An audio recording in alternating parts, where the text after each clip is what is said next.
Did you guys see the meeting between Carney and Donald Trump, where Donald Trump pretty much steamrolled Carney, and Carney sat there like a little girl, basically saying, Canada's not for sale, and I consolidated with the owners of Canada. Buckingham Palace that you visited as well. That's true. And having met with the owners of Canada over the course of the campaign last several months, it's not for sale, won't be for sale. Did you guys see the meeting between Carney and Donald Trump, where Donald Trump pretty much steamrolled Carney, and Carney sat there like a little girl, basically saying, Canada's not for sale, and I consolidated with the owners of Canada? And everybody's wondering who the owners are, and a bunch of people are saying it's us Canadians that are the owners. I'm pretty sure we don't have any rights, okay? We're just tax slaves to the crown. And if you're wondering and saying things like, well, we're not part of the crown anymore, in the 80s we got our own independence and we got our own charter of rights that was never signed into being, so it's not a real country. And why is King Charles coming at the end of May to open up our parliament? Isn't that a little weird and ceremonious? But hey, you know what? That's just my conspiracy mind going all over the place.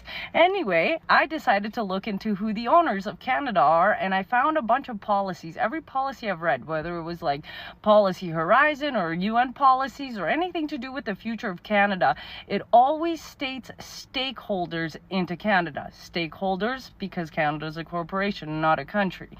And the interesting thing is I found 10 families who are billionaires in Canada who absolutely own and monopolize everything, from communications to newspapers to MSM to oil to mining and everything, which is why Canada is not a free enterprise, and they do not allow competition to come in, which is why Canadians pay the highest cell phone bills around the world. But let me just show you these 10 families.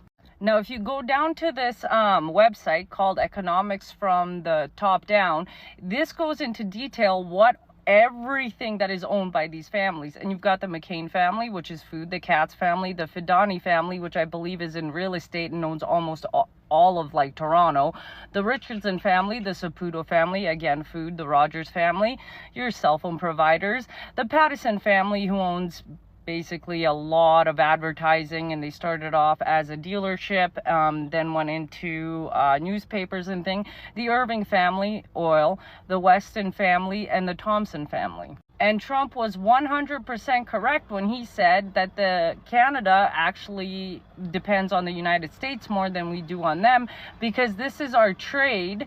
These are our top 4 trade partners, and look at how much we trade with the United States versus China, versus the United Kingdom, and then versus Japan. So then I went and looked into stakeholders, and stakeholders refers to an individual or group that derives benefits from the use of resources in concern about a particular issue and or holds legal or de facto rights to manage or make decisions, especially down here if you look at the green part. And what's really funny is the Mike Myers elbows up people. Guess what? He got named in the P. Diddy case. So, elbows up, you guys. Woo, woo. I actually think you guys did a good thing by electing Mark Carney, because not only did billions of dollars get transferred by the Governor General of Canada while Parliament has been closed, which no one is talking about because you can't question anything, and it went into who knows where, but now we've got King Charles coming to open up our parliament, almost as if saying that we're still part of the crown. But that's okay, whatever. Honestly, I think you guys sped this deal up with us becoming the 51st state. So good job, elbows up, crew.